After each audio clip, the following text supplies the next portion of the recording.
అదే RTV app వార్తల్ని క్షణాల్లో చదివే అవకాశం ఉంటుంది. ఒక న్యూస్ పేపర్, ఒక టెలివిజన్ ఛానల్ మీ చేతుల్లో ఎప్పుడూ ఉంటాయి. 5 నెలలు పూర్తయింది.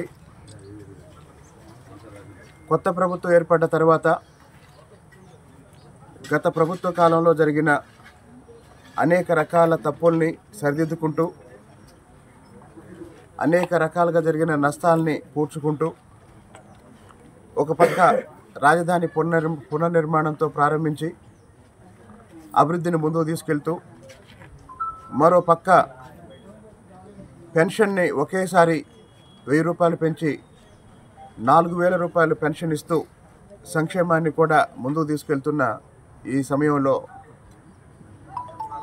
ప్రజలు ఏం కోరుకుంటున్నారు, ప్రజల జీవితాలు ఎలా ఉన్నాయి అని మన ఊరు తిరువూరు అనే కార్యక్రమం పేరుతో ఇంటింటికి వెళ్ళి డైరెక్ట్గా ప్రజలతోనే మాట్లాడి, ఆ కుటుంబంలో ఎంతమంది ఉంటారు, ఏం చదువుకున్నారు, ఏం పని చేస్తున్నారు, ఉంటున్న ఇల్లు అద్దెల్లా సొంతిల్లా, ఆ కుటుంబ అవసరాలేంటి, ప్రభుత్వం నుంచి ఆ కుటుంబం ఏం ఆశిస్తుంది, లేదా ప్రభుత్వం ఆ కుటుంబానికి చేయాల్సిన పనులు ఏమున్నాయి, ఆ వీధిలో పరిశుభ్రత ఎలా ఉంది, ఈ విషయాలన్నీ స్వయంగా తెలుసుకుంటూ ఇంటింటికి వెళ్ళి, మామూలుగా రాజకీయ నాయకుల పర్యటన అంటే ఒక వీధిలో అందరినీ పలకరించుకుంటూ, చేతులు ఊపుకుంటూ, దండం పెట్టుకుంటూ వెళ్ళటం జరుగుతుంది.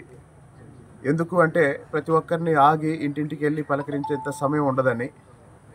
కానీ ఇక్కడ ఎన్నికలతో సంబంధం లేకుండా, సమయంతో సంబంధం లేకుండా ప్రతి ఇంటికి వెళ్ళి కూర్చొని నేనే స్వయంగా వివరాలన్నీ రాసుకుంటూ, ప్రభుత్వం నుంచి ఆ కుటుంబం ఏం కోరుకుంటుంది, ఆ కుటుంబానికి ఉన్న ఇబ్బందులు, ఆర్థిక సమస్యలు, మిగతా సమస్యల నుంచి బయటపడాలంటే ఏం చేయాలి అని వాళ్ళతోనే మాట్లాడి స్వయంగా నేను నా నోట్స్లో రాసుకోవటం జరుగుతుంది.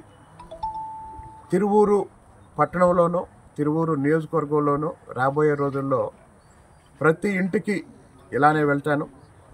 అలా వెళ్తున్నప్పుడు ఆ కుటుంబాలు రాజకీయంగా ఏ పార్టీకి మద్దతు ఇచ్చినా, ఏ పార్టీకి ఓటేసినా, ఆ కుటుంబం యొక్క అవసరాలను తెలుసుకొని, ఆ వీధిలో ఉన్న అవసరాలను తెలుసుకొని, వాటిని నెరవేర్చే లక్ష్యంతో, అక్కడున్న సమస్యల్ని పరిష్కరించే లక్ష్యంతో ఈ కార్యక్రమం సాగింది. కాబట్టి ఈ కార్యక్రమంలో ఊరికే కనిపించి వెళ్ళటం కాకుండా, హడావుడి కాకుండా, స్థానిక సచివాలయం ఉద్యోగులను కలుపుకొని, తర్వాత ఏ వార్డులో తిరుగుతుంటే ఆ వార్డులో ఉన్న స్థానిక నాయకత్వాన్ని బలోపేతం చేసుకుంటూ, ప్రజల సమస్యలు ఏంటో తెలుసుకొని, ఇప్పుడు రకరకాల సమస్యలు, కొంతమంది రేషన్ కార్డులో తల్లిదండ్రులు, పిల్లలు పెళ్ళైన తర్వాత కూడా ఒకే కార్డు మీద ఉండటం వల్ల ఇబ్బంది అవుతుంది.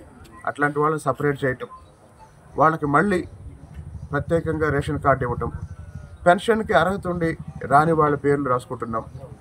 అంటే ఇట్లా రాసుకోవటంలో నా ఉద్దేశం ఏంటంటే, అప్పుడప్పుడు నేనే వీళ్ళకి ఫోన్ చేసి, ర్యాండమ్గా ఫోన్ చేసి, ఓ 10 రోజుల క్రితమో 20 రోజుల క్రితమో నేను మీ వీధిలోకి వచ్చాను, మళ్ళీ అడుగుతున్నాను మీ సమస్య ఏంటి, మీ ఇబ్బందులు ఏంటి అని నేనే ఫోన్ చేసి వాళ్ళతో మాట్లాడతాను. వాళ్ళకి ఏ సమస్యలు ఉన్నా నా దృష్టికి తీసుకొస్తే వెంటనే అధికారులతో మాట్లాడి ఆ సమస్యని పరిష్కరించుకోవటం, ఆ సమస్యని పరిష్కరించే లక్ష్యంతో ఈ కార్యక్రమాన్ని నిర్వహిస్తున్నాం. మరిన్ని వీడియోస్ కోసం ఛానల్ ని సబ్స్క్రైబ్ చేయండి. లేటెస్ట్ అప్డేట్స్ కోసం వాట్సాప్ ఛానల్ ని ఫాలో అవ్వండి. ఆ లింక్ డిస్క్రిప్షన్ లో ఉంది.